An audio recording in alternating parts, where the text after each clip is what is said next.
Giri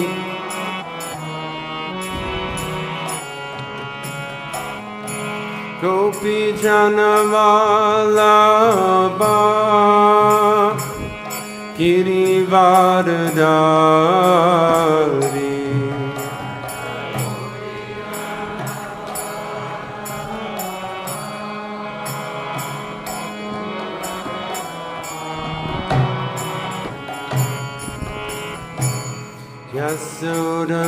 Yasodhanandana Braja Januranjana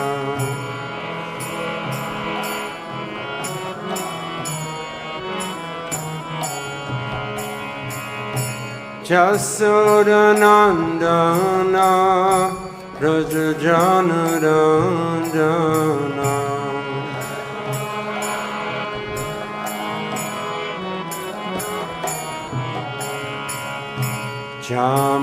Jamunatira Vanachari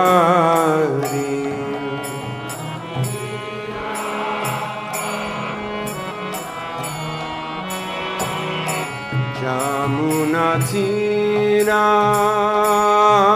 Vanachari Jai Radha Madhava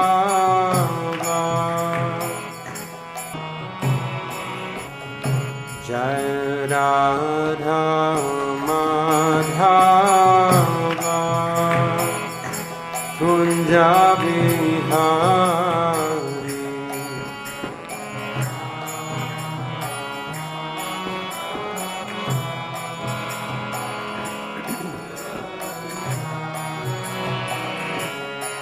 Jaya Radha Madhava Kunja Bihari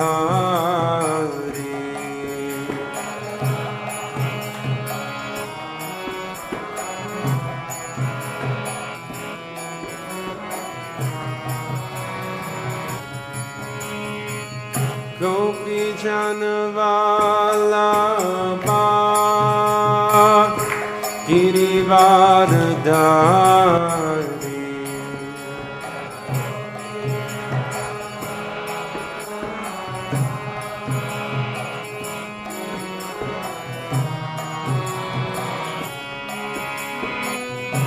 Gopi Jana Vallabha Girivardhari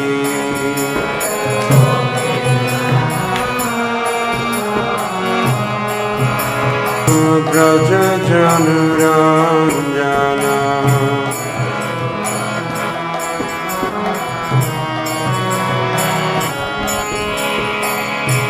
Yasodhanandana Braja Januranjana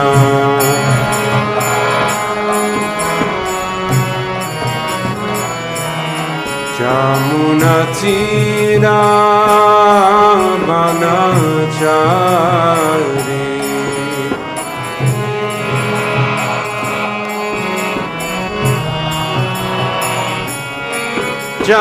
Jamunatira Vanachari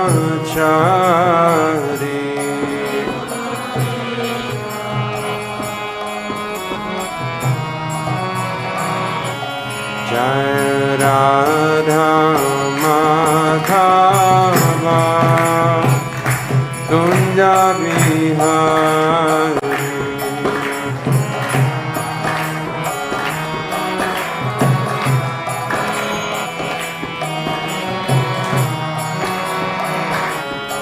Jai Radha Madhava Kunja Bihari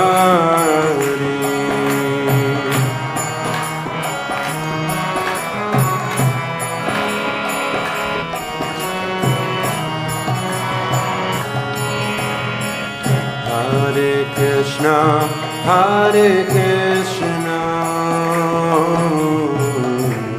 Krishna Krishna Hare Hare Hare Rama, Hare Rama, Rama Rama, Hare Hare.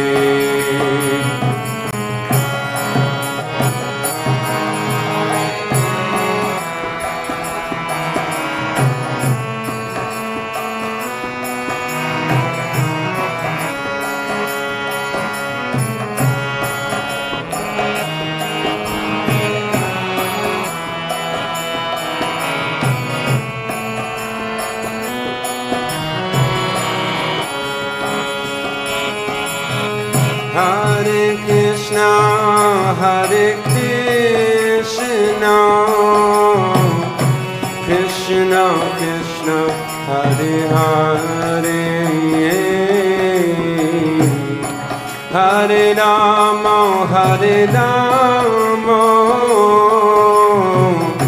Rama Rama, Hare Hare.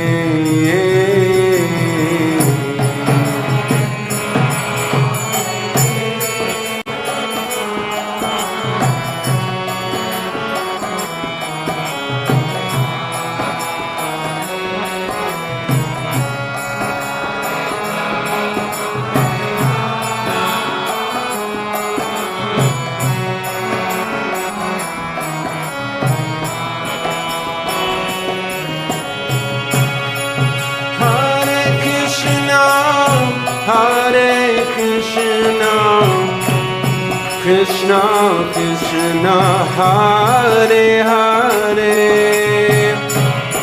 Hare Rama, Hare Rama, Rama Rama, Hare Hare.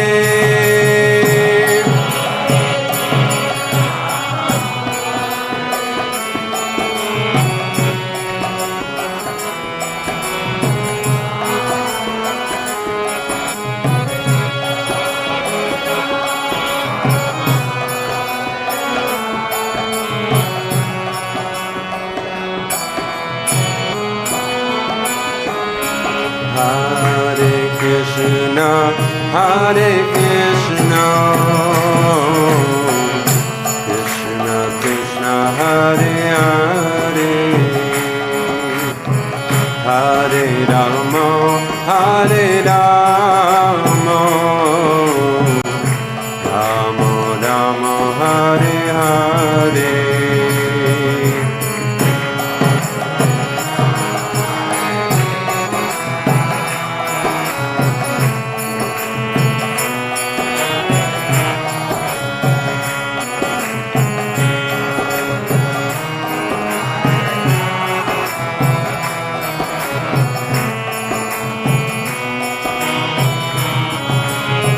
Hare Krishna, Hare Krishna, Krishna Krishna, Hare Hare, Hare Rama, Hare Rama, Rama Rama, Hare Hare.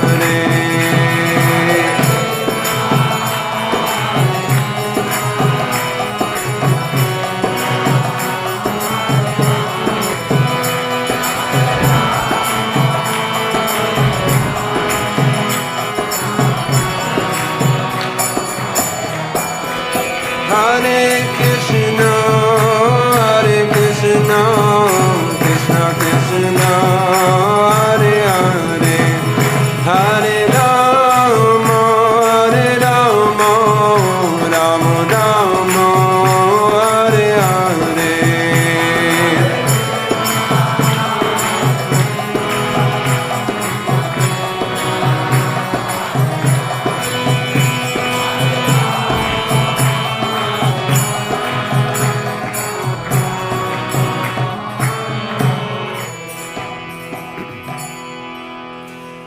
Shri Krishna Balarama ki jai, Sisi Gorni Tai ki jai, Radha Sham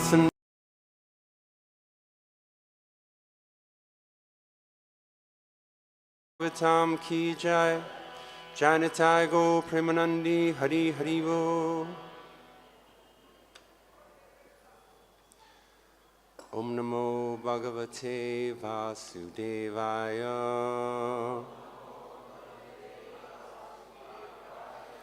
Om Namo Bhagavate Vasudevaya.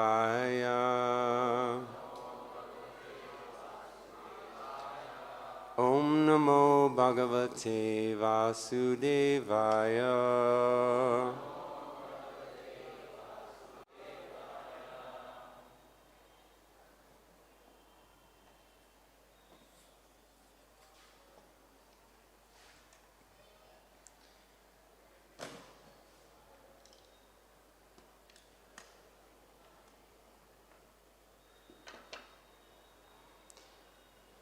Reading from Srimad Bhagavatam, Canto 11, Chapter 2, titled Maharaj Nimi Meets the 9 Yogendras.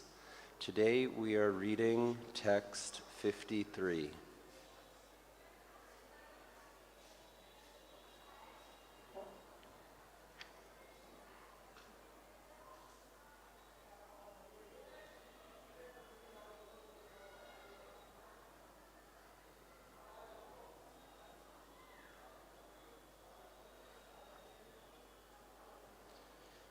Tribhuvana vibhava hetave pyakunta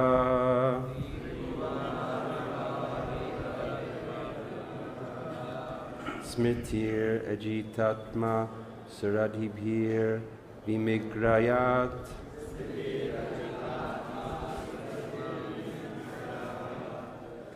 nachalati bhagavat padaravinda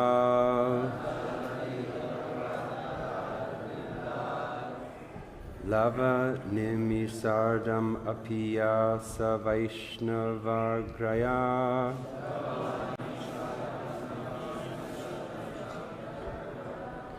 Tribhuvana vibhava hetave pyakunta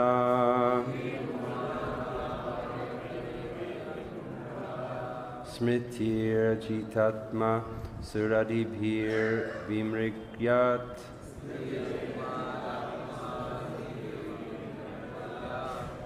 Nakalati Bhagavat Padaravinda Lava Nimisardam Apiyasa Vaishnavagriya.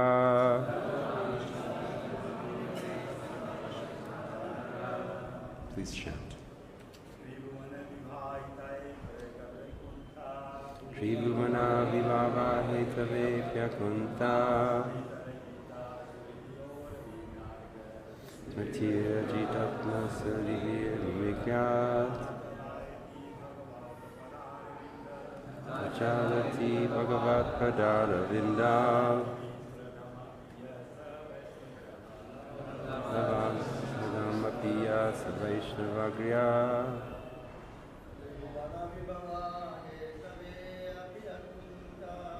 Tribhuvana vibhava hetave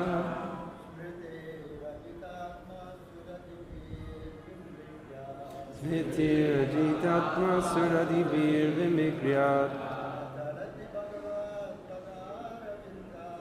Nachalati bhagavat padaravinda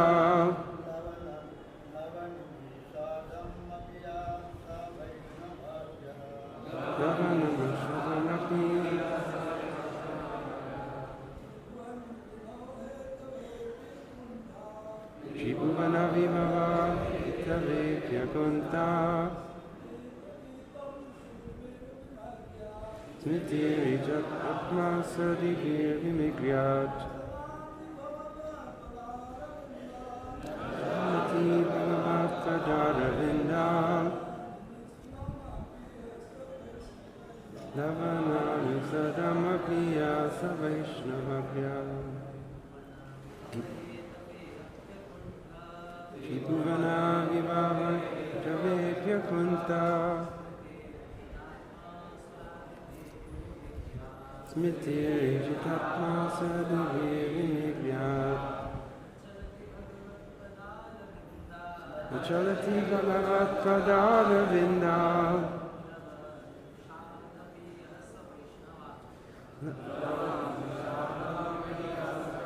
Any ladies?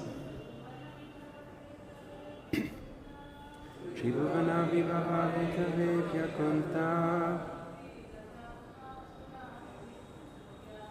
Nityam jatatva sadivya vimikryat Vichalati bhagavat padaravinda Lavanam swadam apiya savai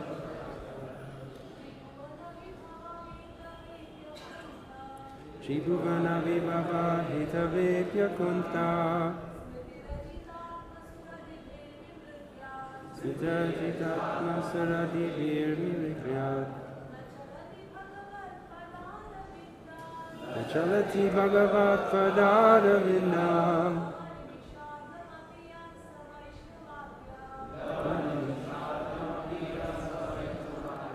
Tribhuvana. Of the three worlds comprising the material universe. Vibhava hetave, for the sake of the opulences. Api, even. Akunta smriti, whose remembrance is undisturbed. Ajitatma, of whom the unconquerable Lord is the very soul. Sura Adipi, by the demigods and others. Vimigryat, which are sought. Nachalati, he does not go away. Bhagavat, of the Supreme Personality of Godhead. Pada Aravindat, from the lotus feet. Lava, of 8/45 of 1 second. Nimisha, or of 3 times that. Ardham, 1/2. Api, even. Yaha, who. Saha, he. Vaishnav Agriya, the foremost of devotees of Lord Vishnu. Translation. The lotus feet of the Supreme Personality of Godhead are sought even by the greatest of demigods, such as Brahma and Shiva, who have all accepted the Supreme Personality of Godhead as their life and soul. A pure devotee of the Lord can never forget those lotus feet in any circumstance. He will not give up his shelter at the lotus feet of the Lord for a single moment. Indeed, not for half a moment, even in exchange for the benediction of ruling and enjoying the opulence of the entire universe. Such a devotee of the Lord is to be considered the best of the Vaishnavas. Purport by the disciples of His Divine Grace, Srila A.C. Bhaktivedanta Swami Srila Prabhupada Ki Jai. According to Srila Sridhar Swami, one may ask, if one were able to gain the opulence of the entire universe in exchange for leaving the Lord's lotus feet for just half a moment, what would be the harm in leaving the Lord's lotus feet for such an insignificant amount of time? The answer is given by the word akunta smriti. It is simply impossible for a pure devotee to forget the lotus feet of the Supreme Personality of Godhead since everything that exists is in fact an expansion of the Supreme Lord. Since nothing is separate from the Supreme Lord, a pure devotee of the Lord cannot think of anything but the Lord. Nor can a pure devotee contemplate ruling or enjoying universal opulence. Even if given all the opulence of the universe, he would immediately offer it at the lotus feet of the Lord and return to his position of a humble servant of the Lord. The words ajitatma suradhibir vimrigat are very significant in this verse. The lotus feet of Lord Krishna are so opulent that even the lords of all material opulence, namely Brahma and Shiva, as well as the other demigods, are always searching for a glimpse of the Lord's lotus feet. The word vimrigat indicates that the demigods are not actually able to see the lotus feet of the Lord, but are endeavoring to see them. An example of this is given in the 10th canto when Lord Brahma offers prayers to Vishnu, begging the Lord to rectify the disturbances on the earth. A similar verse is found elsewhere in Srimad Bhagavatam 11.14.14. Na parameshyam na mahendra dishnyam na sarvabhaumam na rasadi padyam na yoga siddhir apunar bhavam va mayarpitat mechati mad vananyat. The devotee who has offered his soul to me does not want anything if it is separate from me, not the position of the supreme demigod of the universe, Brahma, nor that of Indra, nor kingship over the entire earth or over the lower planetary systems, nor the mystic perfections of yoga, nor even freedom from the cycle of rebirth. According to Srila Vishwanath Chakravarti Thakur, the word ajitatma can also be taken to mean achendriya, or, quote, those whose senses are uncontrolled. Although the demigods are to be respected as devotees of Lord Vishnu, the absence of gross material discomfort in the higher planetary systems makes them tend to become affected by the bodily concept of life, and sometimes they experience some spiritual difficulty due to the gorgeous material facilities available to them. Such disturbances, however, cannot exist within the mind of a pure devotee of the Lord, as indicated in this verse by the word akunta smriti.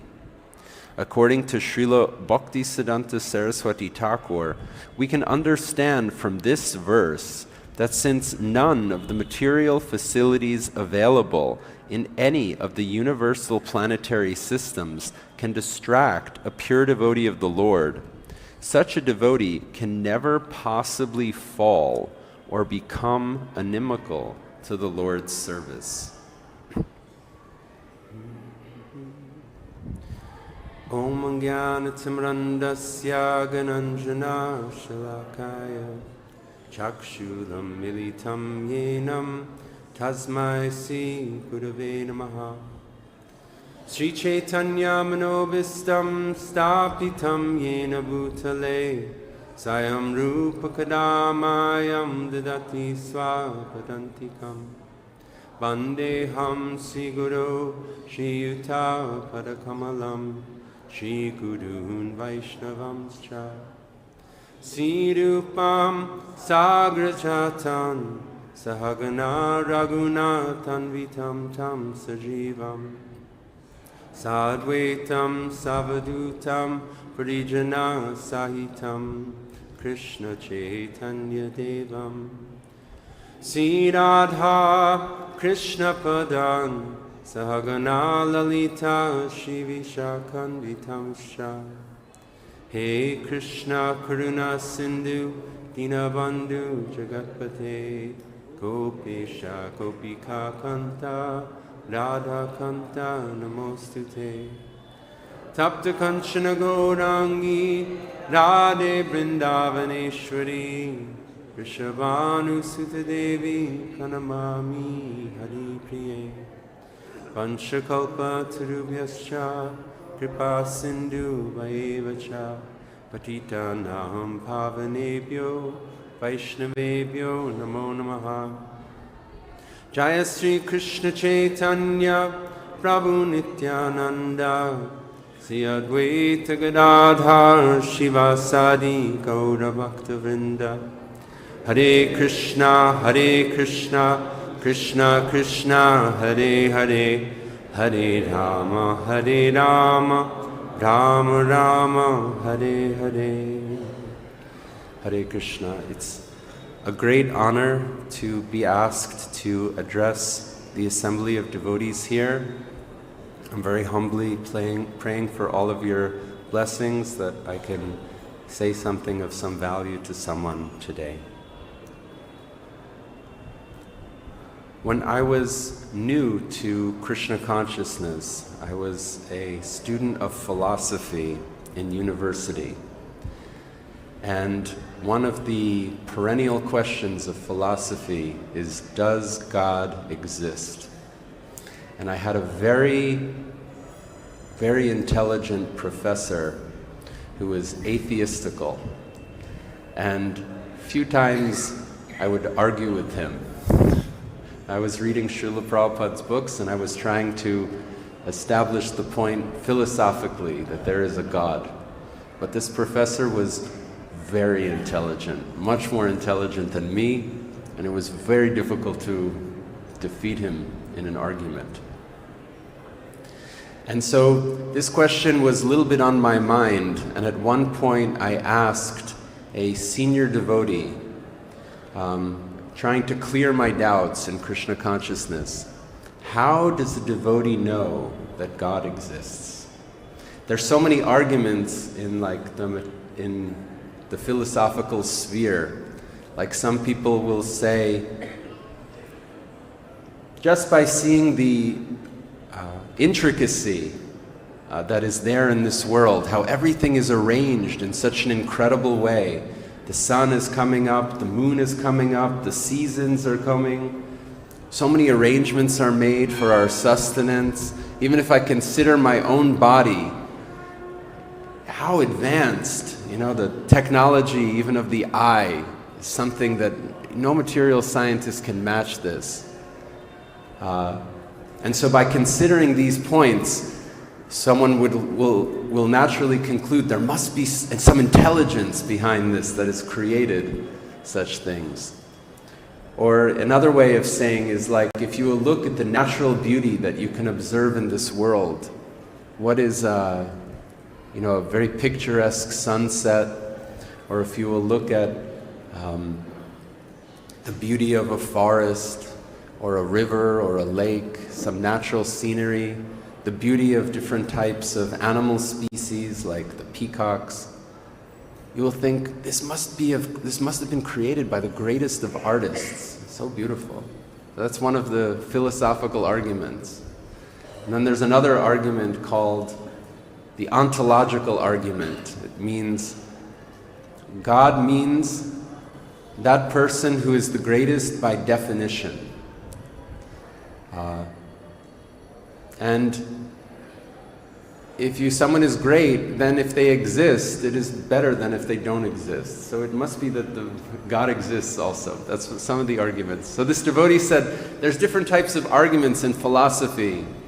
And because on the mental platform of argument, you will never fully get to a satisfying conclusion. There will always be more to say, more to debate. He said, some of these arguments are good, they're convincing. He said, but that's not the real point, how we know. He said, the real way that a devotee knows that God exists is by the experience of Krishna within the course of devotional service. And he gave few examples, like if one will see the deity with devotion, one will experience this is something sublime, this is not ordinary. And he said, if one will chant in the kirtan, in Sankirtan, amongst the devotees, one will experience such a sublime taste that one will feel there is nothing greater than this. And that convinced me. I said, yes, that's true. Actually, I had that experience in our small yatra of devotees. We had such ecstatic kirtans, and I felt, actually, this is the greatest thing. This is more than any type of, any happiness on the material platform. It is not fully satisfying.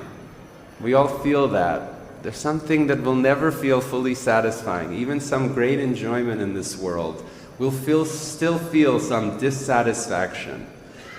But if we will engage in transcendental activities of devotional service, like chanting the holy names in kirtan, there's a sublime taste there. It is something transcendental. It is something that is more deeply nourishing, more deeply satisfying. And I think for everybody that's sitting here, we all have some experience of that, the higher taste of Krishna consciousness. It is something superior to the taste of material happiness, whatever it is that you can get in this world. So I started with that personal story, but it is relevant to the verse today. What's being said here is that the lotus feet of the Supreme Personality of Godhead are sought even by the greatest of demigods, such as Brahma and Shiva. Brahma and Shiva means the greatest people in the whole universe. What is the lifespan of Brahma? It is some billions of years.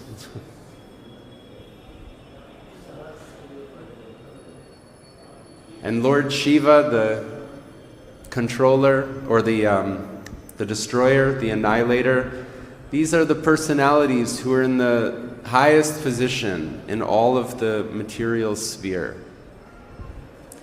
What is unavailable to them in terms of material opulence and enjoyment? They are like the rulers and controllers of everything. And it's saying they're always hankering after the lotus feet of the Supreme Personality of Godhead.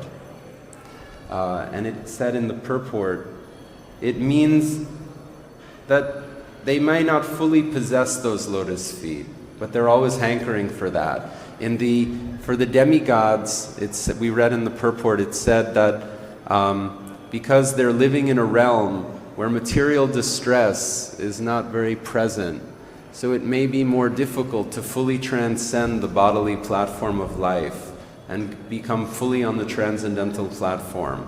So for the demigods, it may be difficult to engage in pure, unmotivated devotional service, because there may be some tinge of material contamination. It reminds me, I have a friend, his name is Krishna Prabhu. Sometimes he also speaks here and gives class. Very nice devotee, and he was the temple president in ISKCON, Switzerland for some decades. And so one time I asked him, "How are you, Prabhu? How are you doing? How's it going? How is the temple going?" And his answer was, because Switzerland is a place with so much material opulence and facility. Actually, of everything I've seen in this world, Switzerland is a little bit unique. And he said, well, it's not so easy to preach to people that are living in heaven. So the demigods, it may not be so easy to come to the platform of pure devotional service. But the devotees, they will not give up the lotus feet of the Lord. What does it say? For even 8/45 of 1 second, they will not give up the lotus feet of the Lord to enjoy all the opulence of the three worlds. Just for a small fraction of a second, they will not give that up, even to enjoy all kinds of opulences. This verse is coming in the discussion between Maharaj Nimi and the 9 Yogendras. We're hearing a series of verses about the topmost devotees, the Uttam Adhikaris, those who are on the highest platform. And so the description here is that the devotees are so fixed in the devotional service of the Lord, they will not exchange that devotional service for any of the greatest happiness of this world. That is the real higher taste. That's coming to the conclusion of experiencing what is the higher taste of Krishna consciousness. Srila Prabhupada writes in the Nectar of Devotion, this is in the first chapter, he says this: the happiness derived from devotional service in Krishna consciousness is so transcendental and so unlimited that no other happiness can compare to it.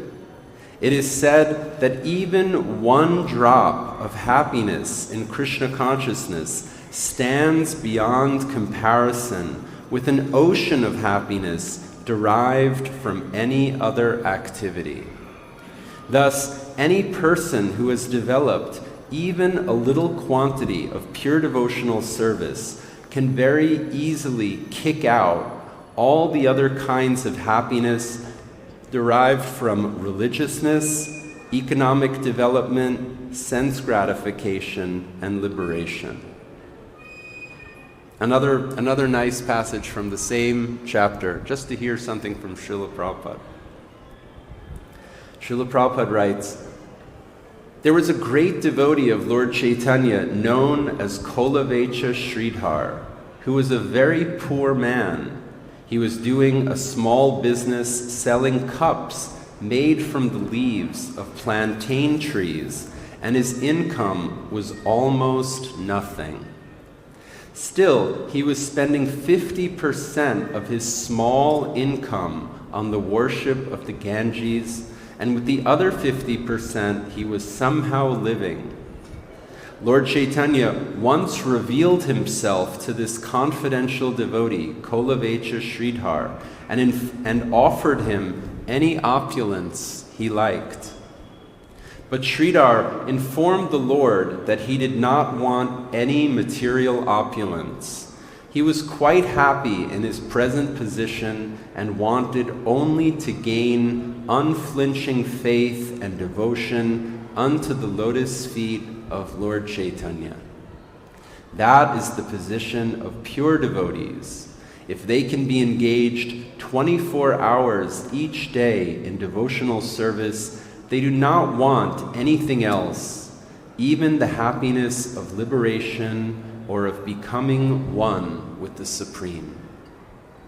We know Chaitanya Mahaprabhu, he says like that, Nadanam na janam na sundarim kavitam va jagadisha kamaye mama janmani janmani shvare bhavatad bhakti rahaituki tvai.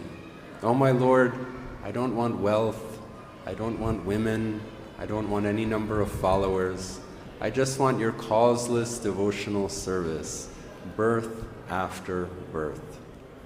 To enter into the temple of the Lord, we have to come to that standard.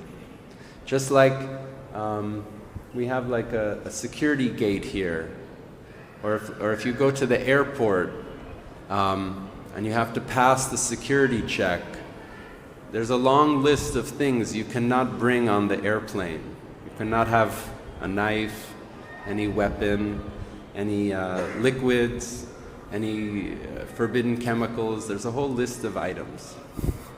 And they will scan you, they will check everything. You have to put your bag through the scanner.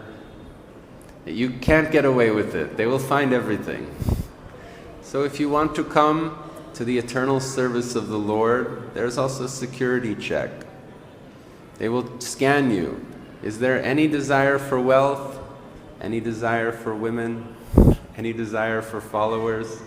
any desire even for liberation, you will be scanned. Anything is there, the sensor will go off, you will not be permitted, it's not allowed. Those things have to be given up. There's a prayer by Srila Bhaktivinoda Thakur in his Gitavali, where he writes about each of the verses of the Shikshastaka. And when he's writing about that verse, Nadanamna Janamna Sundarim, he has a prayer. It says, "O my Lord, I offer this prayer at your holy feet. I do not pray to you for physical leisure, for learning, for wealth, for followers. I do not pray to you for heaven or for liberation. I do not wish for any of these opulences. In whatever birth I take, wherever my karma may lead me, let me sing the glories of your holy name, birth after birth. This alone is my cherished hope, my aspiration, my prayer at your lotus feet. Let causeless and unmotivated devotion awaken within me and flow towards you. Let me love your lotus feet as much as I now love sense gratification. Transfer my affection from the objects of the senses to your lotus feet.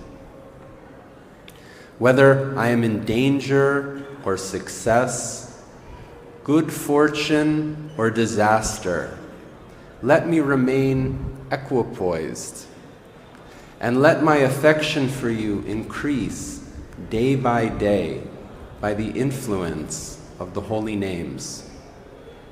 Whether I am born as bird or as beast, in heaven or in hell, let the humble Bhakti Vinod always cherish bhakti within his heart of hearts.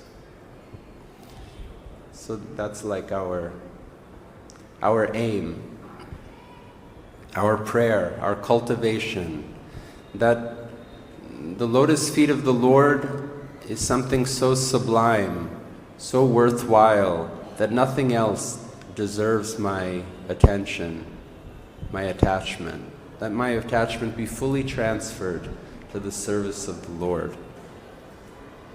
We see these kinds of examples again and again in our Shastra. Srinivasacharya, he says, Tyaktva turnam ashesha mandalapati senim tvada. Say again? Thank you. Shrenim sada tuchabat. The six Goswamis, very quickly, very easily, they renounced all kinds of worldly aristocracy. I have the proper. I offer my respectful obeisances unto the six Goswamis, namely Sri Rupa Goswami, Sri Sanatan Goswami, Sri Raghunath Bhatta Goswami, Sri Raghunath Das Goswami, Sri Jiva Goswami, and Sri Gopal Bhatta Goswami, who kicked off all association of aristocracy as insignificant in order to deliver the poor conditioned souls. They accepted loincloths, treating themselves as mendicants, but they are always merged in the ecstatic ocean of the gopis' love for Krishna and bathe always and repeatedly in the waves of that ocean. So several of the Goswamis were from very aristocratic positions. Rupa and Sanatan Goswami were serving in the government in very high posts, and at a certain point they gave up everything. They accepted loincloths. We know from the story of Raghunath Das Goswami, maybe the most astonishing. His parents were very wealthy people, and they married him to a very beautiful girl. And they wanted him to continue like the family business. But he became so mad to follow Sri Chaitanya Mahaprabhu. He was always trying to leave the home. At one point, his father said we should tie him down with a rope. And his mother said, this boy already has all the opulences of heaven. He has a wife that's beautiful like an angel. If these things don't tie him down, what will the rope accomplish? He left finally the association of his family to come be with Chaitanya Mahaprabhu in Jagannath Puri, and he became progressively more and more renounced. First, just begging something for food, and when he decided he shouldn't beg from people, I should take from the charity booth. And then I shouldn't take from the charity booth just whatever old prasadam is being discarded. I will take that and I will wash it and I will just eat that. Later in Vrindavan, later in life when he transferred to Vrindavan, he was taking just like a cup of buttermilk, a palmful of buttermilk occasionally. And even then, there was a verse from Srimad Bhagavatam. He would say, for that person that knows the Supreme Lord, he has everything. Why should such a person act like a prostitute by carefully maintaining their material body? He would condemn himself even for that little bit of so-called sense gratification, just maintaining his body, but fully absorbed in his devotional service. So these are the examples, giving up everything for the service of the Lord. There's a more modern example that always really touched me that I was thinking to share today. One of our great devotees, Mother Yamuna. We're hearing her every morning sing the greeting of the deities. She was among the early devotees to go preach in London. There was a group of 3 Grihasta couples, and they did tremendous work sacrificing.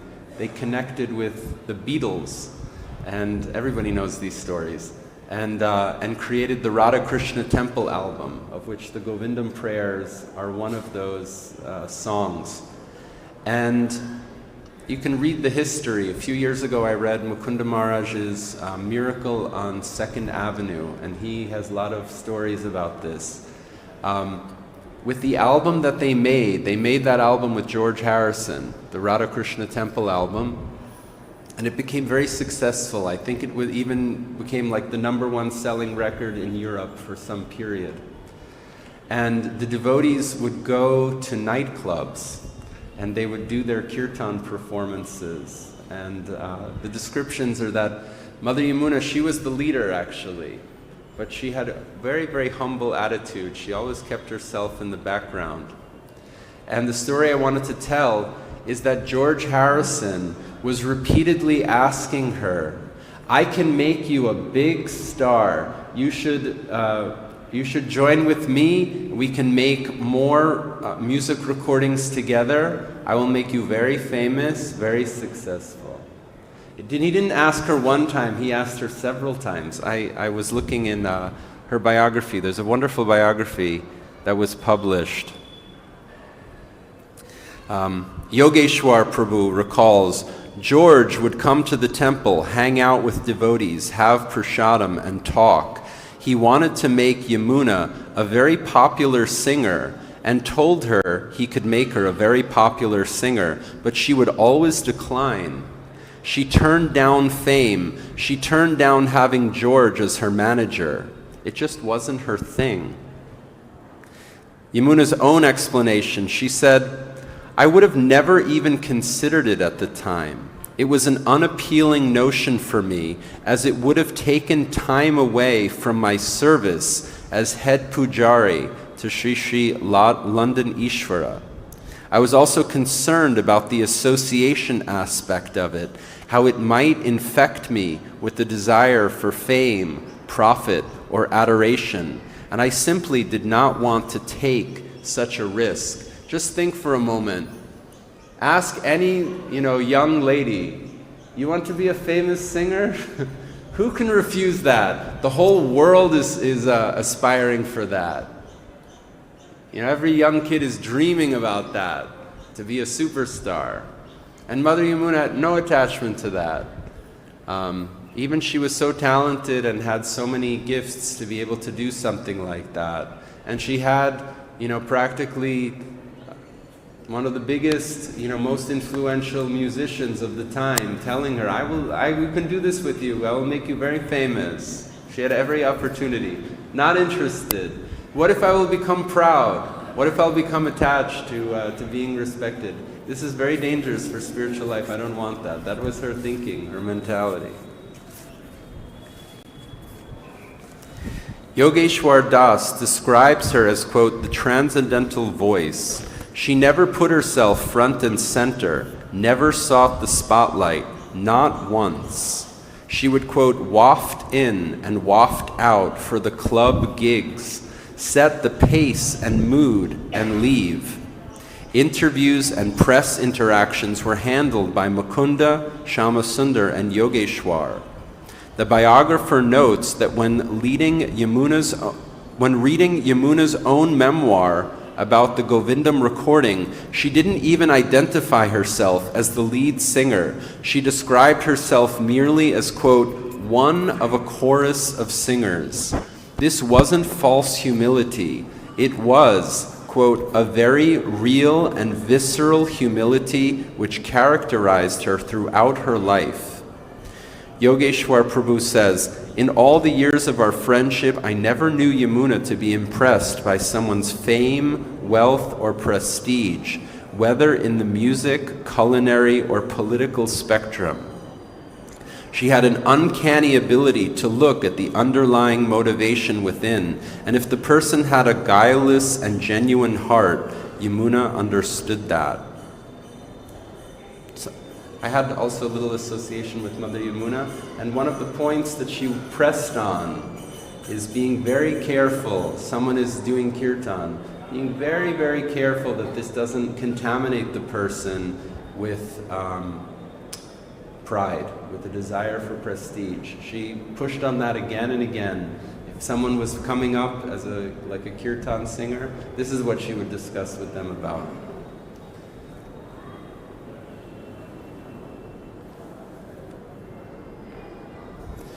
These are Mother Yamuna's words. She says, kirtan is the easiest way to control the mind and ultimately the only way into the higher realm of Radha and Krishna, the ultimate kirtan in the spiritual world. Such perfection is the cynosure of my life, and I know it can be attained through attentive, pure Krishna kirtan. She also says like this, though I sang on 3 released records with Apple in the late 1960s, and although I penned 3 cookbooks in the late 80s and early 90s, I feel I am neither a singer nor an author. These were merely activities I fell into in the course of exploring the culture and practice of Gaudiya Vaishnavism, which is what my life is really all about. The biographer, Dinatarani Mataji, she says this, the fact that she flatly refused, means refused offers to become a pop singer, illuminates more about her one-pointed spiritual focus than any words could characterize. In all the years of our friendship, I never knew Yamuna to be impressed by someone's fame, wealth, or prestige, whether in the music, culinary, or political spectrum. She had an uncanny ability to look at the underlying motivation within, and if the person had a guileless and genuine heart, Yamuna understood that. So that's just the prelude. Shoot, the time is running. She gave up this potential career as a big singer, and what did she do? First of all, she was head pujari of Radha Landanishwar in London for some period. Then Srila Prabhupada sent her to India, and eventually she came here as one of the pioneering devotees to start this Krishna Balaram temple. And the main thing I want to emphasize is the kind of austerity that these devotees performed to establish this temple cannot be overstated. The way that they had to live, the heat of the summer with no facility. It says Yamuna, she was to observe the etiquette of men and women, while the men could sleep on the roof in the summertime and maybe enjoy a little bit of cool air. She had to stay inside one of the rooms with very poor ventilation that was like an oven. The friction that was naturally there of the cultural clash that may have been there from her being a Westerner coming into a new environment of Vrindavan in those years. The way that people dealt with her, the young renunciates who were maybe not so mature and were overly harsh with her because she was a woman. The austerities she did were something incredible.